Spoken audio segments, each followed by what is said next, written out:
Welcome to the 12th episode of this wonderful series, where we're going to build a witch farm and probably a gold farm, just to get quartz. You catch me here in the middle of my giant hole because I'm making a path. I have to build in the middle and I have to make a path. But not only that, there's also a village here, and I want to build a witch farm, which isn't very common because it's a concept that was discovered recently that uses raid captains. This concept was discovered by 2No2Name. So as soon as I get there, we'll start building it, and I'll explain it to you.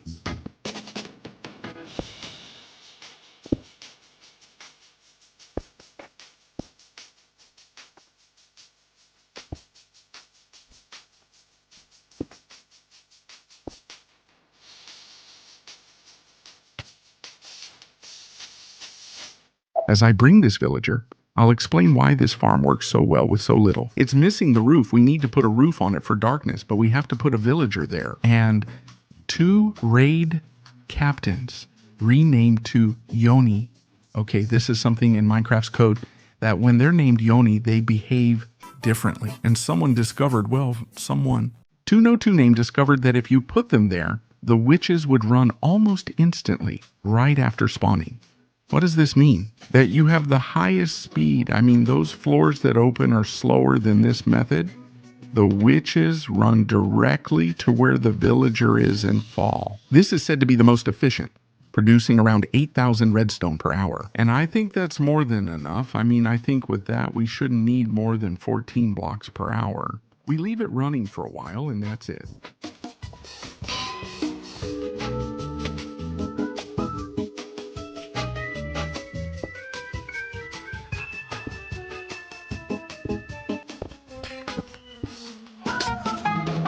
All right, once we have the villager, there he is, the villager, all right? And I need both vindicators renamed to Yoni, so let's start a raid. By the way, when they're renamed to Yoni. I'm not sure if I explained this, but they're supposed to kill all the mobs as a joke from a movie. I don't remember which one, maybe The Shining. No, I don't know. I don't really know how the code works. But the witches run away from them, they run away really fast and fall down here and die. Luckily, there's a village here, so we're going to start a level 4 raid because we're really cool.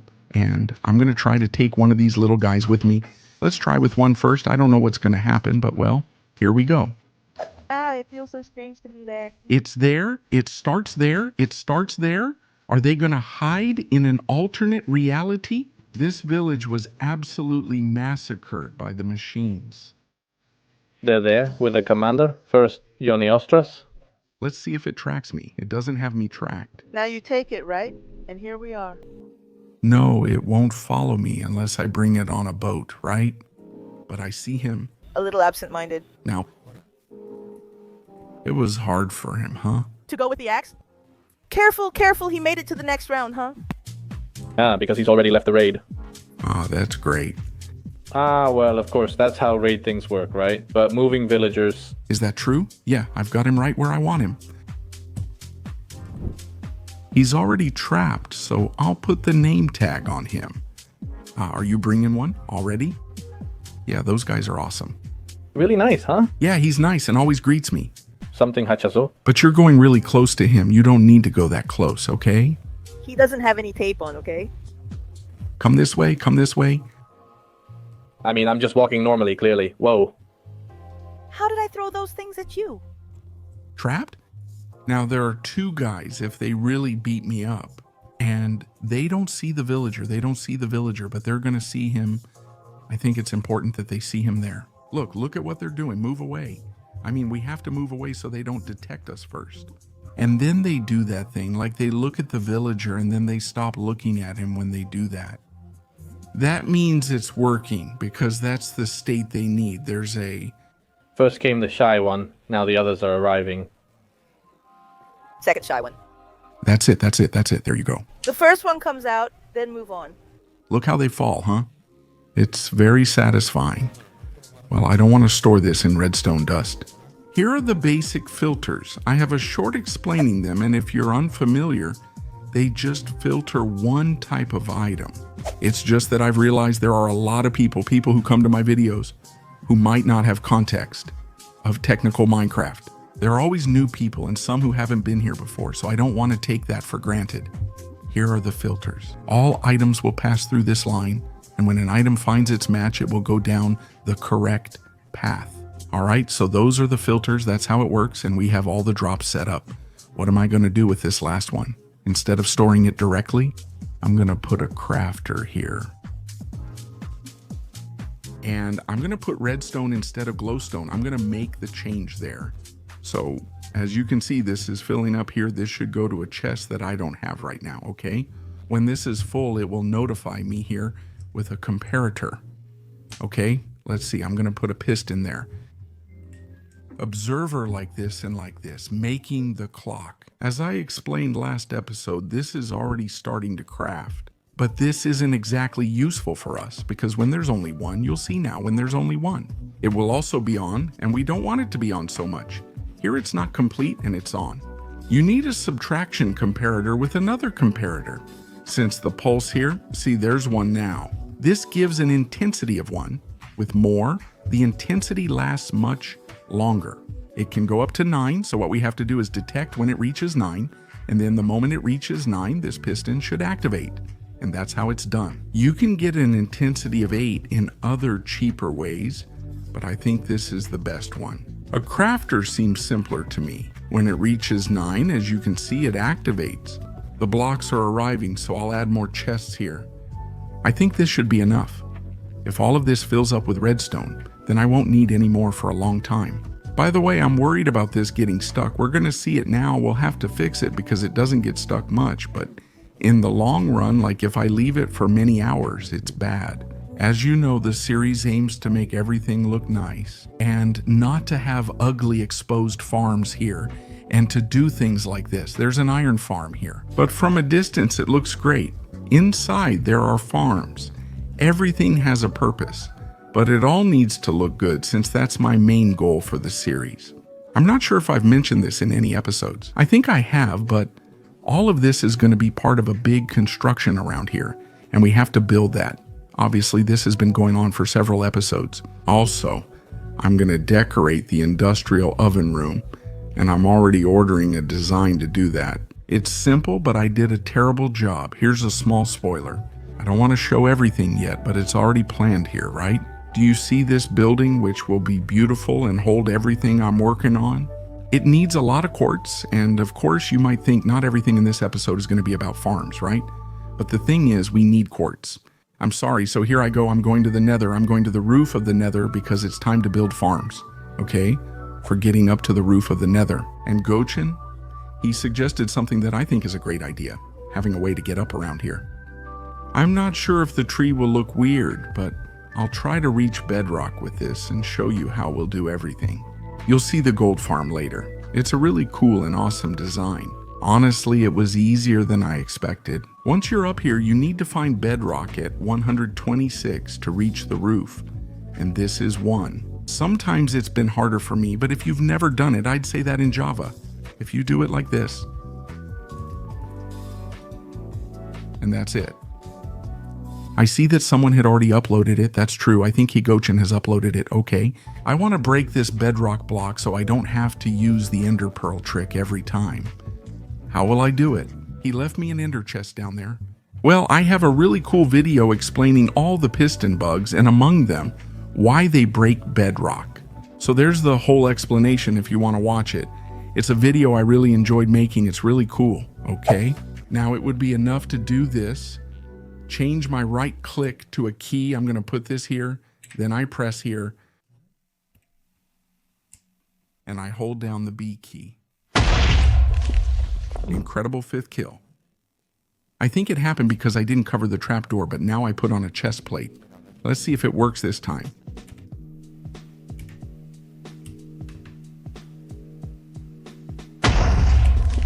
Perfect. There's the hole done. Don't be silly like me. Don't place the trapdoor the other way. Well, now we have a way to go up without having to use anything extra. It lines up perfectly as if there were stairs. Here, that's awesome. You get right to it.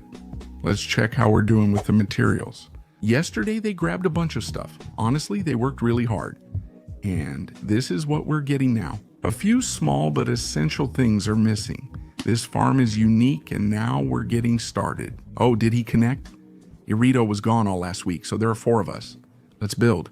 We need to get started. That's enough. As you can see, we're building the gold farm now, which we'll need for the quartz. And it's going to consist of us being in the nether waste biome. And then zombie pigmen will spawn. The zombie pigmen will die, and they'll drop gold nuggets. We're going to turn the gold nuggets into gold ingots, and we're going to give those gold ingots to piglins. The piglins will give us a bunch of things in exchange, and among those things, many are very useful. By the way, for example, there's blackstone and there's also quartz, so this way we won't have to farm so much quartz. That's why we've decided to make this farm. I have to say it uses a lot of materials like magma blocks and all that. But the helpers, they did a great job since I told them we were building the farm the next day. Without me even asking, I gave them the materials list and they had everything ready for me today. So that's great. It saved me a lot of time. I'm recording the episodes in 1 week and, well, it's Tuesday, so that's perfect for me. Well, I was looking for several designs for these farms. There are a lot of very typical ones like Nemo's and so on. And I chose this one because it's perfect. It's just perfect. Because as I said, nothing is more convenient than not having to fix the area below the bedrock. And I mean, it's a gem of a video because I found the video of the person who built this, whose name is Chino. Honestly, the Chinese practice everything, especially technical Minecraft, and they do it all very well. The good thing about this farm is it already has all the details and the full setup, so I don't need to create one myself. Connect it with a storage system that I make, or a system, connect it with them, and then another storage system. I mean, it does everything. This farm is an all-in-one, and it also has the perfect away from keyboard spot. Has this person who uploaded this thought of everything? I even feel bad about all the work they've done. It has a lever so you can choose if you want experience or not, and it even has an armadillo in case you want to farm while you're away from keyboard. Well, it's super efficient. Obviously, it's very well thought out in terms of efficiency. And the attention to detail is incredible. And honestly, what we found was an all-in-one. So I told the guys, hey, let's do this one because it's exactly what we're looking for. I'll show you some images anyway. I wanted to make one, okay? It's from NVRTD. I'm not really sure. The name of their channel is in Japanese, so I don't really understand much. But I wanted to make that farm simply for the love of it. Because as you can see, they set up some platforms, pistons move them, they all get moved to the same spot, and then you take them out. With TNT, I just wanted to do it for the love of it. But I realized that you needed a whole perimeter because you have to do this on layer 0. Or did you have to remove bedrock and everything? You have to remove all the bedrock from the ground to be able to do this and make it efficient. And look, it doesn't make any sense. I just finished a perimeter that I haven't even decorated yet. And I'm going to start making a perimeter in the nether for a bit of gold. I mean, if I ever make a perimeter in the nether, it'll be some other time, but not now. So we'll stick with the farm here from our buddy Chino, which is really good. It's really good and gives enough gold. I don't know if it'll give enough quartz, if it'll work, but, well, if not, we'll make more or we'll take another look at it. That's it for the time lapse. Lots of mining and talking. Rubik, let's change things up. I mean, we've got a big part of it done, but this whole part is being a real pain.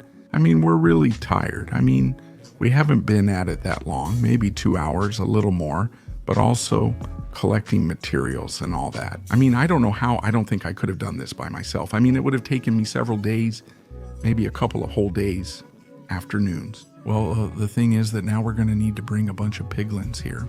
Do you see down there? Because here, actually, you can see them there. If I put the layer here, this is where the piglins are going to get a bunch of gold and exchange it for whatever they get. And it's going to go over there and get stored in all those chests, you see. There are a lot of them. This is the area where they'll throw it. Will everything go over there? That's why we picked this location. Do you see when I press F3? Here it says we're in nether wastes, which is where the farm needs to be because it's for zombies. Pigmen, and where piglins don't spawn, but we need to bring piglins. So right here, as you can see, the mini heads-up display is showing me. Here we already switched to Crimson Forest, so what happens here? I'm going to make a platform so piglins can spawn, and when they do, I'll bring them over. We only need about 12, and then we'll be good to go. That's why we chose this location, which, well, in terms of coordinates is really good, 310, it's pretty close to the center. It's not a big problem, but it shouldn't be this hard. 4 have come out. 4 have come out. Mission come in. But did you disconnect from the platform? Is it running? Oh, no. Someone push this one, please. It fell off the sugar. Tell me if I can hit it. Can I hit this damn... No, it's gonna fall. Wait. But with 4 of us, we can't take out even one, okay? Well, if it focuses on you, I'll push it myself. We have to deal with this one. Huh? He switches targets really fast, huh? This guy, but please, there it is. Man, 4. Just one. We need some seeds. Look, if you can, kill the hoglins. If you can. Huh? I got a perfect one. Not much is done. Ruby's coming for you. Wait for me, Alejo Chico. It's done? It's done. We have 3. No, wait. They're coming out. Wait. 2 of them are coming out. I see 2, okay? I covered it. I covered it because they were coming out. It cost us a fortune, and on top of that, it's not even covered. We're real geniuses, huh? I swear, man. Since learning piglins are just people wearing pig masks, I can't see them the same way. Before finishing the farm, which is nearly done, it just needs some skulk or calibrated sensors. I want to fix this now, like the tunnel, instead of waiting until after finishing the project, as I usually do. As you know, I've made a way up to the nether roof here, and right now it's horrible. That's how it is. I mean, it's with ladders, it's super slow, you can use rockets. It kind of works for me to use rockets. I know it's harder for the helpers. They bump into things and sometimes get hurt. So I've been thinking about several ways to make an elevator, a transportation system to get here, up here. It's tricky since using water would be ideal, but we're in the nether where that's not possible. So I've gone with something pretty simple. What are we gonna do? I've searched everywhere, but I just need a simple rocket ascent that requires a 3x3 hole. Here's what I'm about to do. It'll take some time. On the way down, I'll add slime blocks. You'll see a way to simply jump down and be done. So it's nothing spectacular, but it's the most efficient and the best for us. If you don't have rockets, there's nothing you can do, but we assume you always do. And if you die, you can grab some gunpowder, a spare, if available. So, why am I here?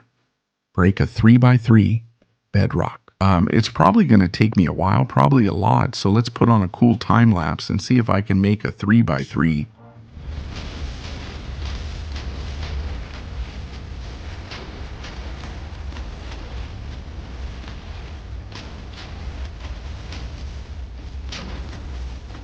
Does this work? I'm not sure if it's because I'm on a server, but I'll explain so you can see this machine. Well, this TNT setup isn't working for me most of the time, and like I said, I don't know if it's because I'm on a server or what. It is. Now, will it work for me? Well, now it has worked for me, of course, but as you may have seen, the one that is working best for me right now is doing it this way. I mean, this one is working for me more than putting the TNT right up there, which is actually the difference here. The problem it has. For example, since bedrock is here, and I can't place TNT, I have to find another, harder way. That one has only failed me once, so I'm doing it. All the rock. That's how it turned out. I had to make the tree wider, but it's not a big deal. You stand here and just fly up. It's the fastest way, period. And then to go down. Obviously, this is important. The most optimal thing is to stick to a wall. So you just stick to this wall and that's it. And you're already going really fast. It's very simple. Why does this happen? Is it because you bounce? Obviously, if you didn't stick to the wall and press W, you would just fall and do this. But being here all the time is a pain. But if you move over here, you hit the obsidian up there and just go forward. There's a way down here to reach the nether, which is important because otherwise, there's no escape from the dome. And let's see, there's a chance that someone might fall, and if they do, there's no issue since the ladder blocks them, but it does have a slight hitbox. So if someone actually manages to fall there, well, they'd take fall damage. Let's see, I'm testing this right here. I'm not sure if it grows on its own since I don't have enough, but I think it's the best option because you can't die with it. Now it's impossible. I mean, now you can't die by jumping here, Unless you activate the cell, of course it's impossible to die. See? You can go up and down here. It's a bit slow, but it's fine. It's only a few blocks, and if you've been exploring the nether and want to enter the dome, just go up here. Slime blocks here are annoying to walk on, but at least one is fixed. It's not a super cool elevator, but it's something very useful. The gold farm only needs one thing to work, and that's some skulk sensors. And I don't have any because I haven't gone to where they're kept or anything. So I've prepared these night vision potions, this awesome hoe, and I'm going to try not to run into the warden, just grab the sensors, and that's it.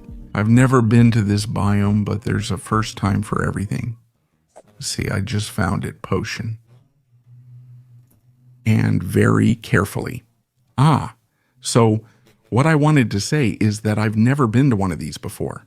So I tried going to one in creative mode before, and this technique of rushing and breaking these things has worked for me. Although I guess if I sneak, it's better, I suppose so. This way they won't activate. Anyway, I'm just here for these sensors, okay? This is the last of the 4 calibrated skulks I needed to place. Well, they're used here because they detect death. So when the pigmen fall here, this detects the death and shoots the items through here. This is ice. I don't know if you can see it. It's ice. Yes, really. Why does he use a skulk sensor calibrate and not just a simple string like in other places?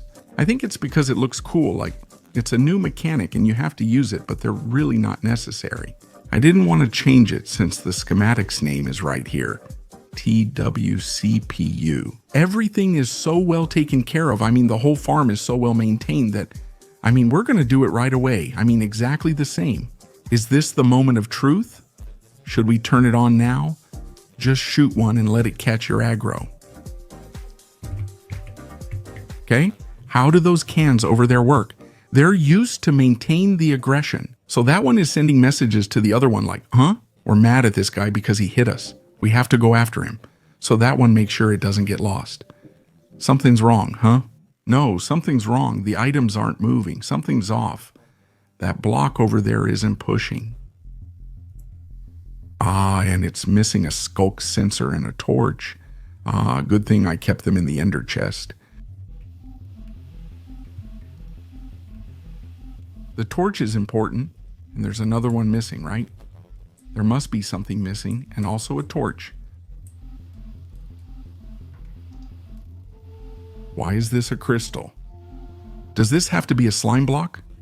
Another issue. Just look at my levels, huh? Those items are lost, but now it works and you can see them. Wow, what a mess I've made. Oh my God. Okay, I'm gonna stand where I should. Quartz is coming in here. This is good. Look, this is a very visual spot to try to explain what's happening here. When they die, the items are simply moved through here. I don't know why he uses slabs, honestly, but it looks good. I guess it's so they don't spawn. I would just use buttons and that's it. Once everything is centered, it gets pushed up, and as you can see, the experience remains floating at the top. What does that mean? If you're there, if the player is there, though I'm not right now, the experience will sort of rise up to you. And that has a lava bucket, by the way, in case you want to burn it. So the items hit here and drop down to this point. I don't know if you can see it, but there's a string on the observer. So they touch it and move. So here the gold nuggets are stored, and the ingots too. And this last one, well, the creator put it here for zombie flesh, but I put an ingot in it because honestly, I don't know, I don't want zombie flesh, to be honest. So these two, the nuggets, go here to this crafter that, when it reaches 9, makes an ingot. This one I really don't understand.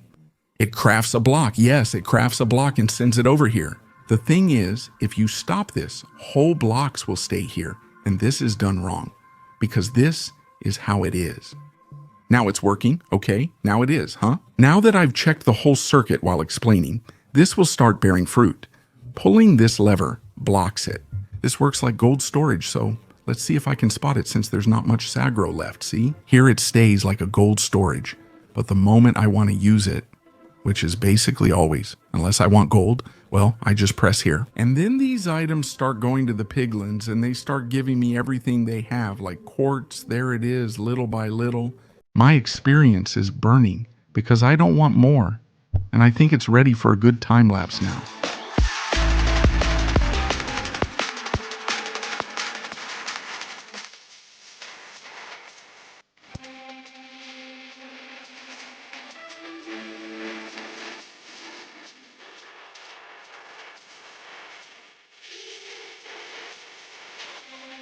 Look how profitable this is. This is everything we've collected. Iron blocks aren't important, but blackstone is very useful. Gravel helps make concrete, and soul sand is convenient, since you don't have to mine it. Crying obsidian, regular obsidian, I mean, if we need huge amounts, I don't think what they give is enough, but it's better than nothing, right? These arrows, which, well, I don't know what we want them for, but anyway, we have arrows. I'm going to swap mine out. Now I have nether brick, super useful for building, and quartz, which is the most useful because we need it for observers, which is what we made it for. All of this. We don't really care about string, but leather is great, especially renewable leather and ender pearls. Since we don't have an enderman farm, that's really nice.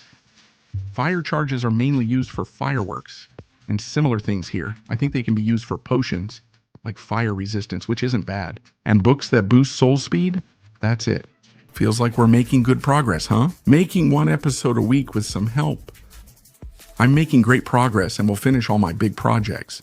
Did you think I'd forgotten this? No, I haven't forgotten, like I said at the beginning of the episode. There was a problem here, and it was that the items would get stuck. Not for long, but a little bit. Because this produces more than the speed of a hopper, I've divided it into 2 hopper flows. One goes to the stretch dropper, the other here, and they just throw the items into the water stream. The rest come here, here, and if there's anything left over, it'll fall here, and I can see that there is something left over. We might need a double redstone filter, but now, regardless of how many witches fall, it's unlikely everything will get stuck. The hoppers are jammed. There's no case, not even in the one with absolute maximum efficiency. By the way, while I'm here, mobs are spawning on the ground, and that of course makes the farm not work. If I'm down here, I have to be way up, so when we do the decoration, obviously all of this will be mob proof. Here are the latest Magma Cube level members listed. There you all are. Thank you so much for all the support. This episode is out, and the next one is already available. If you're channel members, and if not, then you'll have to wait until next week when it will be released for everyone. Thank you very much for watching me. See you next time. Goodbye.